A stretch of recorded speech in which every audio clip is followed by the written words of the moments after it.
دنیا کے اندر مشہور ہے، ملک آزاد ہو گیا ہے، لیکن ضرورت اس بات کی ہے کہ اس ملک کے ہر باشندے کو کسی بھی سماج سے، کسی بھی مذہب سے تعلق رکھتا ہو، اسے برابر کا حق ملنا چاہیے۔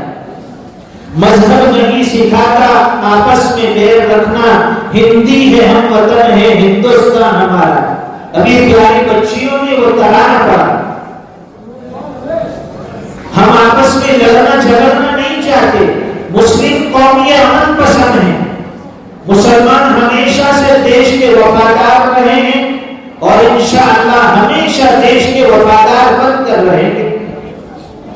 جب جب اس ملک پر کسی دشمن طاقت کی نظر پڑی، کسی سرفرے نے اس ملک پر قبضہ جمانا چاہا، اس وقت سب سے پہلے جو کھڑے ہوئے وہ مسلمان